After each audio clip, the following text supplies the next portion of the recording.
Yes, my people, it is your boy VRD, and welcome to part 2 of my commentated drive between Brighton and London Victoria. Part 1 was me taking an 8 carriage class 377 up to Gatwick Airport from Brighton, and in part 2, we're going to be doing the rest of the journey up to London Victoria. So, without further ado, let's get into it. Right, we have a green signal, glancing at the CCTV monitors there, pressing the door close button.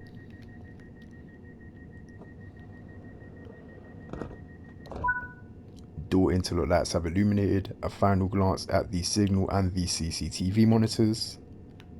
F and R switch into forward. We're on fairly level terrain, so we can have a standard departure without the whole start button. Power notch 1, power notch 2. Again, just being gentle on the acceleration due to the fact that we are currently in the leaf fall season. Power notch 3. And power notch 4. I do find it quite frustrating that low adhesion isn't simulated in train sim world. I really think that needs to be a thing because it will just add to the excuse me, it will just add to the driving experience. In real life, trains slip and slide a lot, especially if you're sitting on top of the motors. You can literally hear the sound of the motors as the wheels lose grip of the track. The motors will the sound of the ooh, how can I word this? The sound of the motors will dramatically increase in pitch as the wheels lose grip of the track, because when the wheels start slipping, they'll start spinning a lot faster, and the sound of the motors obviously corresponds with that. So that's how you can tell if a train's skidding or not. You sometimes feel a bit of vibration as well, as due to the fact that there's a lot of friction as the train wheels spin at a higher speed than the passage of the wheels over the rails, if that makes any sense. So yeah, I'd really love to see low adhesion simulated in train sim mode. It's in open BVE, so I don't see the excuse for it not being in train sim mode. Open BVE is like, I'd say 10 years older than train sim mode as well, so there's not really any excuse.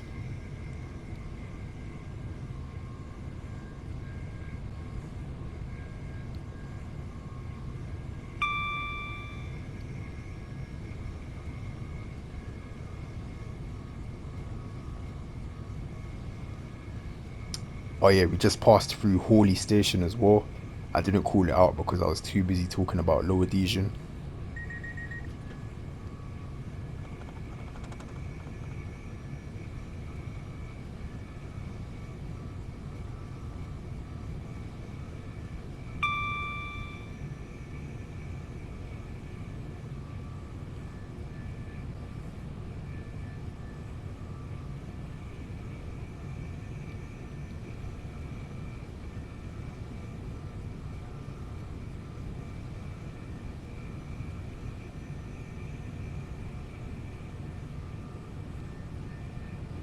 We're now passing Salford Station.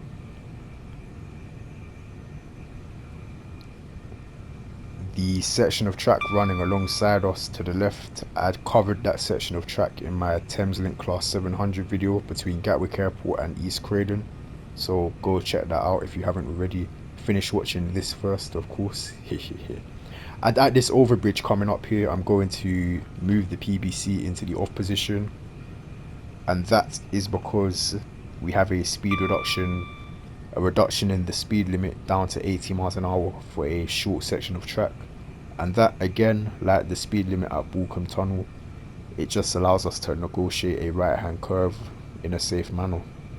So by shutting off the power this far back, momentum of your train will naturally die off. By the time you decelerate down to 80 miles an hour, you'll be within the 80 mile an hour speed limit.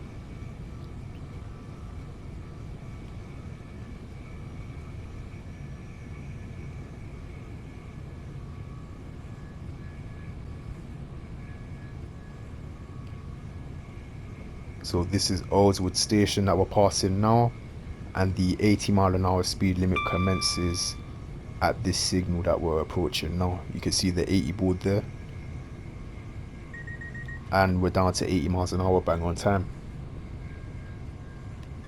We're on a fairly steep upward gradient at the moment, so I've gone straight into power notch 2 just to maintain 80 miles an hour.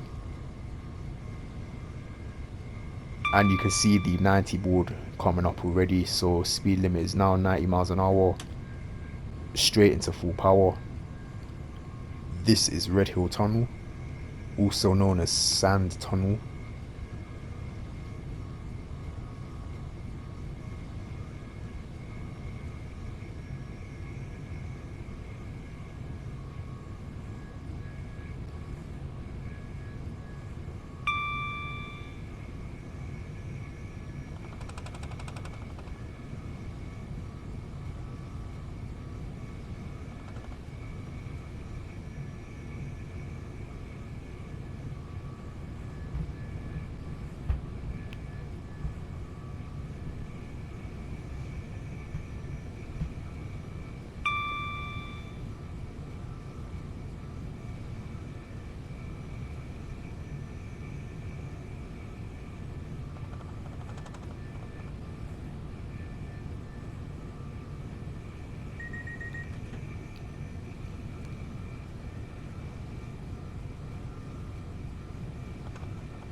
So we're now up to 90 miles an hour, but we're still on a ridiculously steep upward gradient. What I'm actually going to do just before entering this tunnel, this is Quarry Tunnel, I'm going to move the PBC into the off position.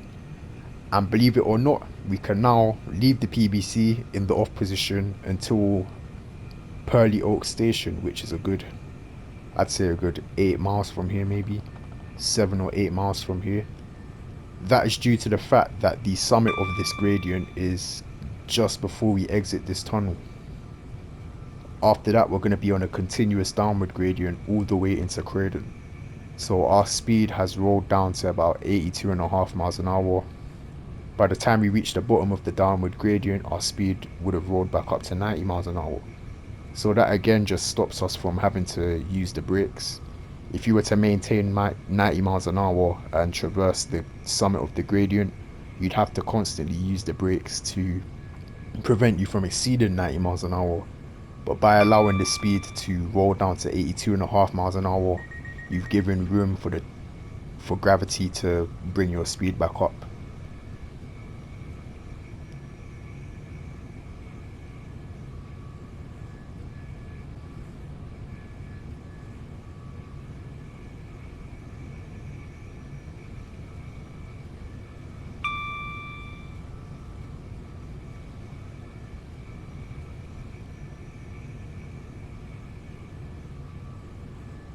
So our speed's already rolled up to 85 miles an hour. The downward gradient at the moment is quite steep, but it levels off a bit not too far from here.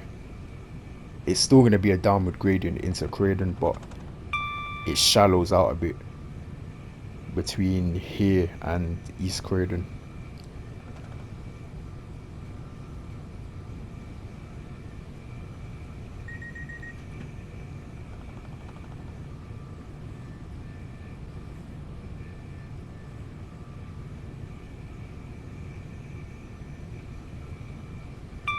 So we're up to about 87.5 miles an hour. You can see we're still in the off position. The gravity's just doing its thing. I find it very impressive how these trains are built to just run on momentum like this. It's actually insane. That's just I believe that's just down to the wheel design. because trains are extremely heavy, but they have a very low, a very small area of contact on the rail, so that gives them the ability to run off of momentum for extremely long distances.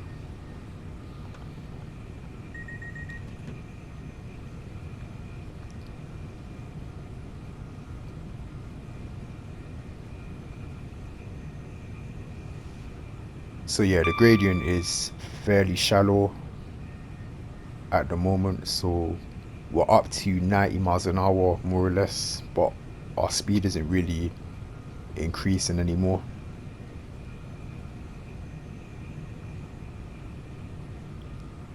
This is Purley Station.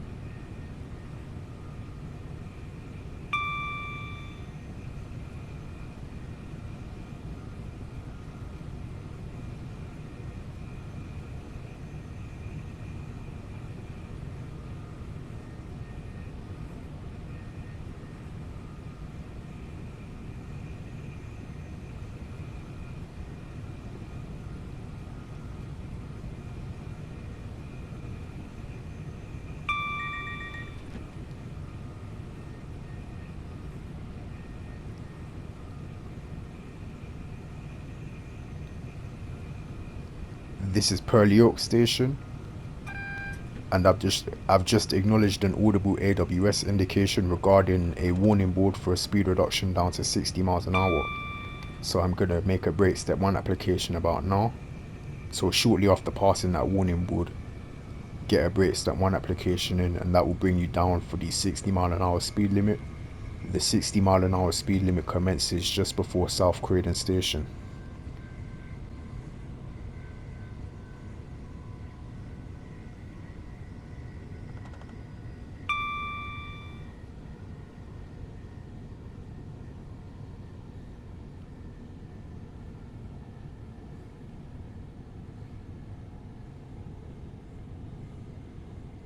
We're down to 60 miles an hour, so I'm releasing the brakes, and you can just about see the 60 board there.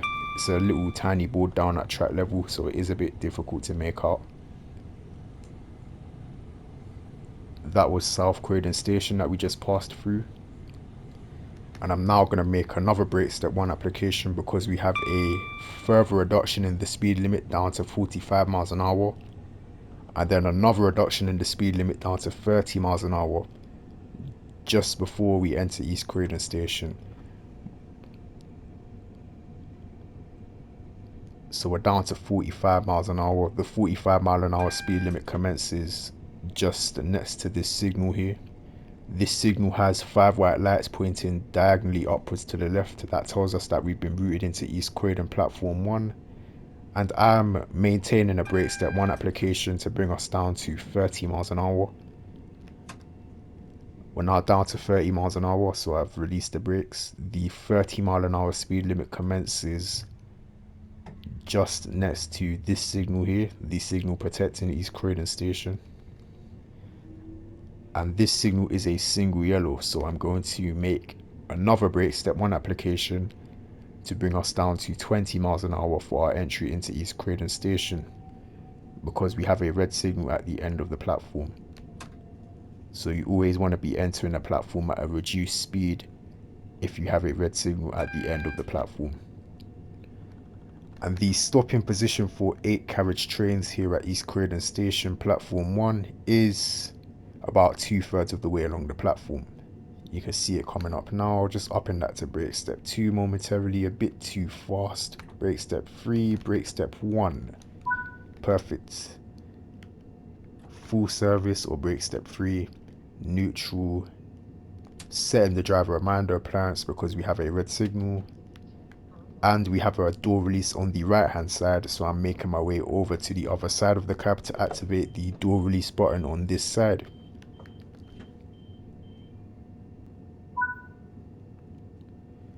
Right, our signal has now cleared to a green aspect.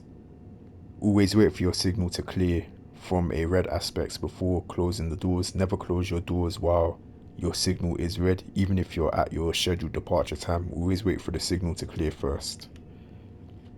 glancing at the CCTV monitors here, pressing the door close button, also resetting the driver reminder appliance because our signal is now clear.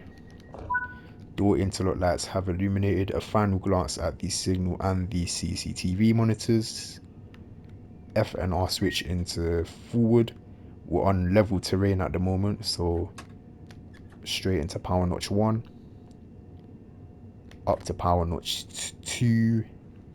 Speed limit is currently 30 miles an hour, instantly increasing to 45 miles an hour. It increases to 45 miles an hour midway through platform 1 at East Croydon, and it will shortly be increasing to 60 miles an hour. What I'm actually going to do is remain in power notch 2. That rhymed. And you're going to find out why very shortly.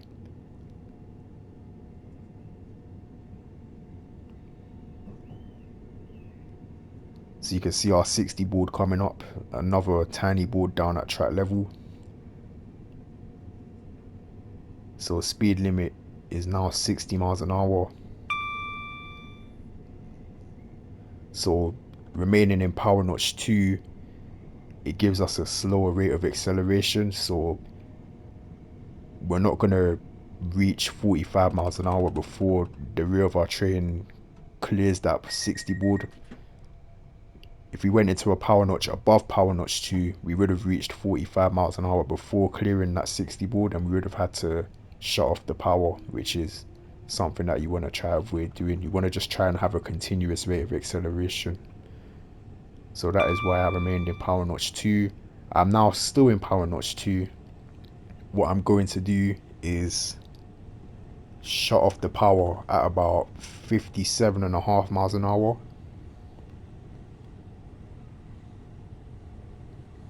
So shutting off the power now. Speed limit is now increasing to 70 miles an hour. This is Sawhurst Station. And similar to how we were in the off position for quite some distance coming into Croydon, we're now going to be doing that again between here and Clapham Junction. Because the gradient between Sawhurst and Clapham Junction is predominantly downwards, but there's 1 or 2 upward sections, but they're only for short sections of track. The ruling gradient is a downward gradient. This is Thornton Heath Station.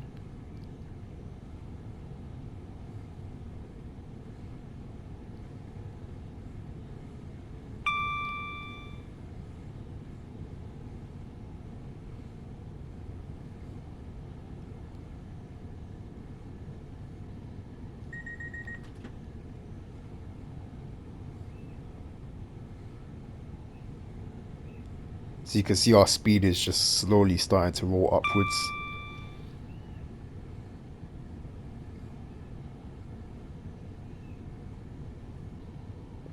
We are traveling significantly lower than the speed limit at the moment, but we will eventually reach 70 miles an hour. That will be between Norbury and Streatham Common Station. Between Norbury and Streatham Common Station, there is a fairly steep downward gradient. So at that point, our speed will reach 70 miles an hour. After Streatham Common Station, the gradient levels off a bit. So our speed is going to start rolling down. And the station after Streatham Common, which is Balham, shortly before that station, we have a speed reduction down to 60 miles an hour. So this is Norbury Station. The gradient turns into an upward gradient for a short distance as we pass through Norbury Station. We're now passing over the summit of that gradient, and we're now back on a downward gradient. And this is where our speed's going to shoot up. We're most likely going to get up to about 67, between 67 and 70 miles an hour.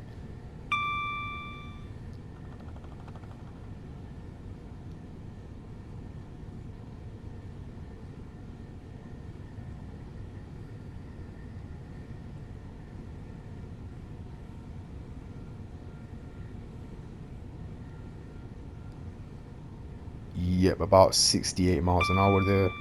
This is Streatham Common Station.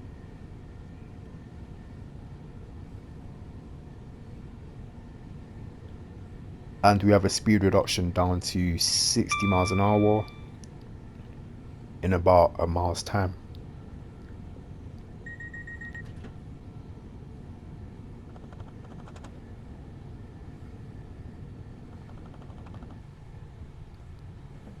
So as you can see, our speed's starting to naturally fall off again. We've been in the off position since Sawhurst Station.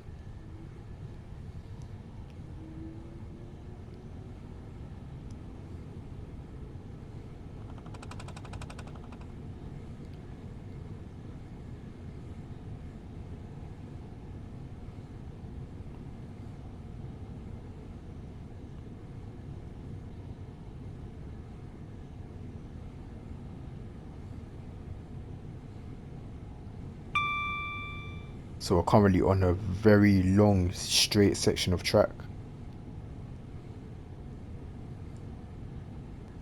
At the end of this straight section of track, there is a left-hand bend. The 60 mile an hour speed limit commences just after the entrance into this left-hand bend. It's hidden round the corner.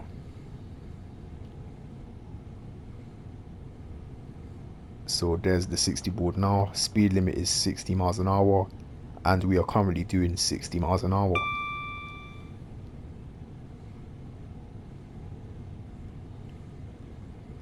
This is Balham Station. We're now going to be entering another very steep downward gradient between Balham Station and the following station, which is Wandsworth Common Station.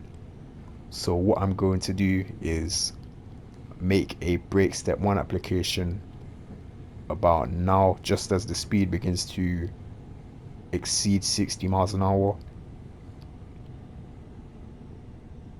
And I'm going to decelerate to about 52.5 miles an hour.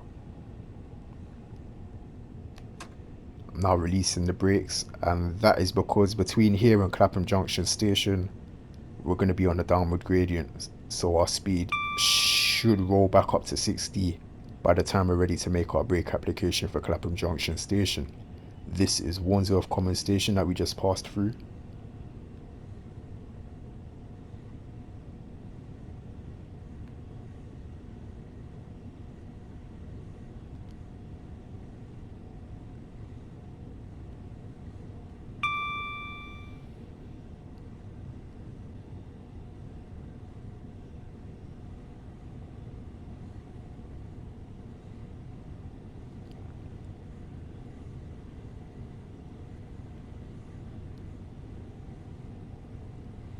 So you can see that our speed has now more or less rolled back up to 60 miles an hour.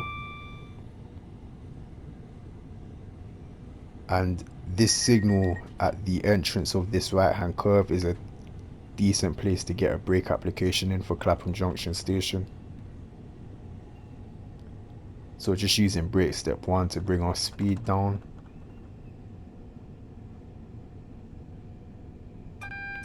Just acknowledging an audible AWS indication for, well, it was a double yellow signal, but it cleared to a green signal just as we passed over the AWS magnet.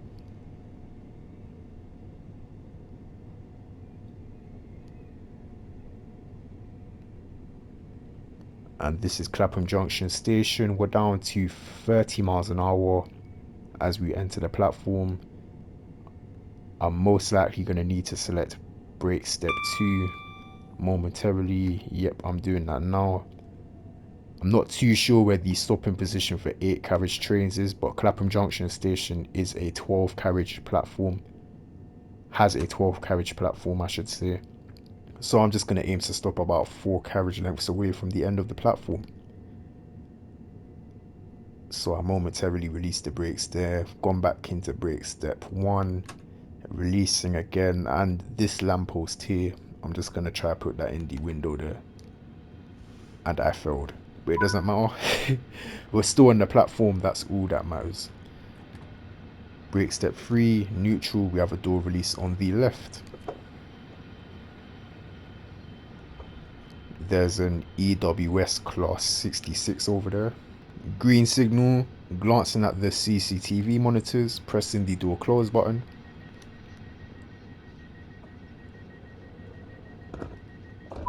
Door interlock lights have illuminated. A final glance at the signal and the CCTV monitors. Clapham Junction station in the London direction is on a downward gradient, so we don't need the hill start button. F&R switch into forward. Power notch 1. Power notch 2. And I'm only going to go up to power notch 3 because we will shortly have a reduction in the speed limit down to 45 miles an hour. So we don't really need a high rate of acceleration. Power notch 3 will bring you up to 45 miles an hour just as you enter the 45 mile an hour speed limit.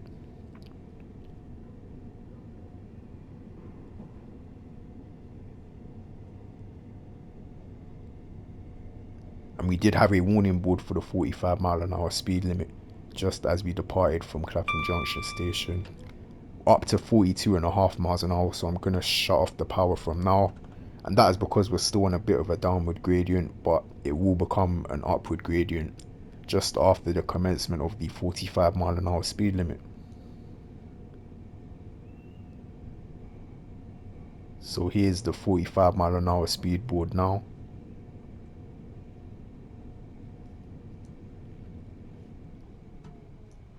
And we're now entering an upward gradient, and that is going to take us over the southwestern lines.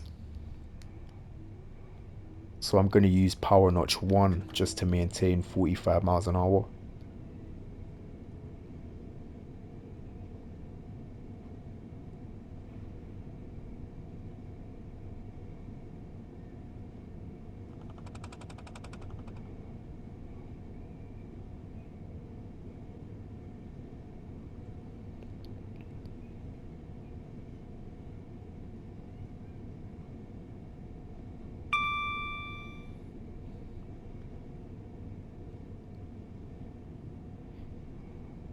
In the distance is Battersea Power Station, but it does not look like that anymore.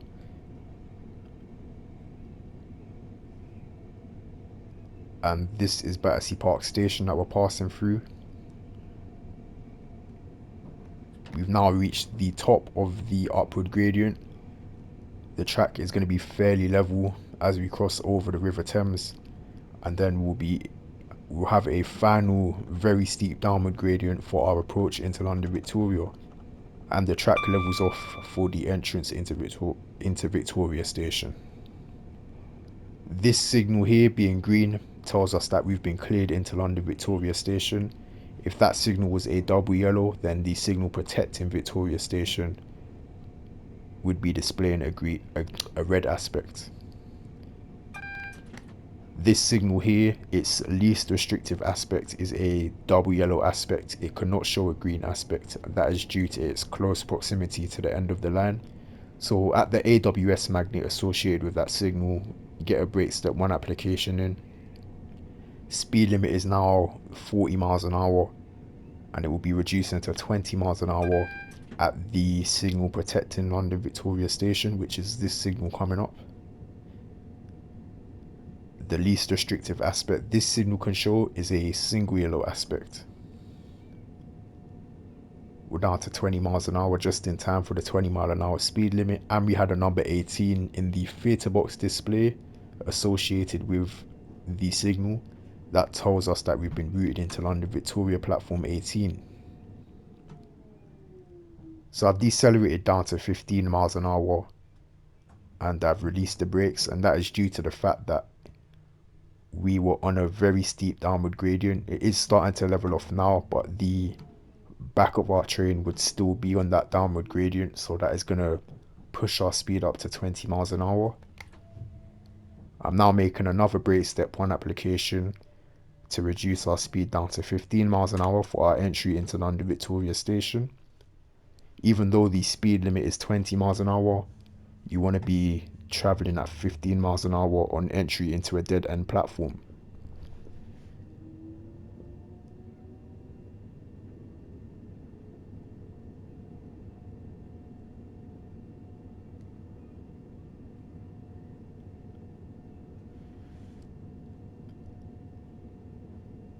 And about 4 carriage lengths away from the buffer stops, you want to be doing 10 miles an hour. So I'm just using another brake step 1 application to ensure that we're doing that speed. And 1 carriage length away from the buffer stops, you want to be doing 5 miles an hour. So I'm going to use another brake step 1 application to accomplish that.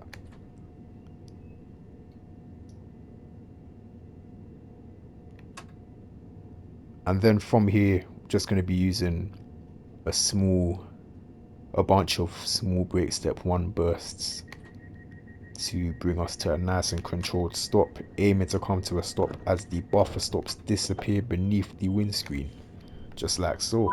Perfect. Brake step 3, neutral, setting the driver reminder appliance because we are at a dead end platform, and we have a door release on the right, so crossing the cab, activating the door release button on this side. Right, F and R switch into the off position, removing the master key, ensuring that the windscreen wiper is off, ensuring that no windows are open, turning off the headlight switch. Tail light switch can go into the on or auto position, exiting the cab, and ensuring that we have 2 red tail lights being displayed, which we do. And that concludes this commentated drive. I'd like to thank you guys for taking the time to watch this video. Constructive feedback and criticism is more than welcome in the comment section and highly appreciated. If you'd like to further support the channel, please consider liking and subscribing. I will catch you guys in the next one. Love.